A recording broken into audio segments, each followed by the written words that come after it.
Stillwater comes from director Tom McCarthy, director of Spotlight, and stars Matt Damon and Abigail Breslin. An Oklahoma native travels to France to visit his daughter, who's been in prison for a crime she claims she did not commit. The first time I talked about Stillwater on this channel was all the way back in May 2020 in my video where I discussed the potential Oscar nominations for the next year, and Stillwater just so happened to be one of those movies, a film that I've been looking forward to ever since that video, not only because of Matt Damon, an actor that I love, but because the premise of this film really intrigued me. And for Matt Damon, this is a standout performance. He plays an Oklahoma native, so he has to get down that Midwestern accent. He is really good in this movie. I hope he finds himself as an Oscar nominee this upcoming year, along with Abigail Breslin. She is also terrific in this movie, playing his daughter. The two share a plethora of emotionally riveting scenes, and it really feels like these two are father and daughter. So I found the performances in Stillwater stellar, along with how the movie is broken up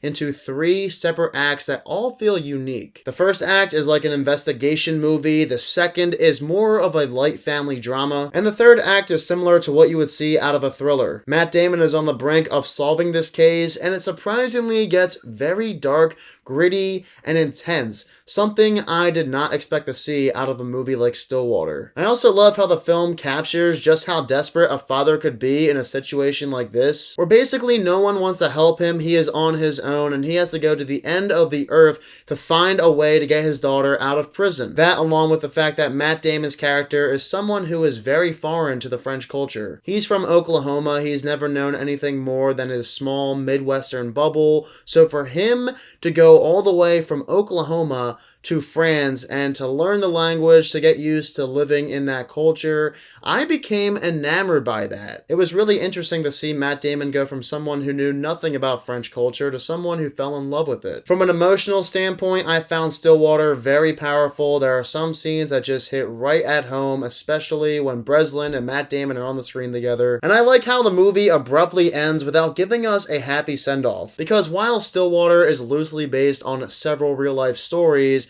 it is a fiction, and therefore the creators had a lot of room to pretty much do whatever they wanted. And with that mindset, you would think maybe they go down the route of having the film end with a Hollywood ending. All the loose ends are tied up, everyone can leave the theater happy. Thankfully though, Stillwater doesn't beat around the bush, and it ends on a rather depressing note, which I'm sure for many people is going to make them upset. But that's something I really appreciate. It was unexpected. As a matter of fact, there were several times where the movie subverted my expectations. And I have to applaud Tom McCarthy for doing that, the same man that directed Spotlight, a movie I saw several years ago. So before going into Stillwater, I should have known that my expectations would be subverted, but somehow I didn't think of it. One flaw I do have with Stillwater is that the film rushes into the main problem from the get-go. I feel like Stillwater skips over a lot of important information. We don't see vital scenes in the beginning of the movie in order to understand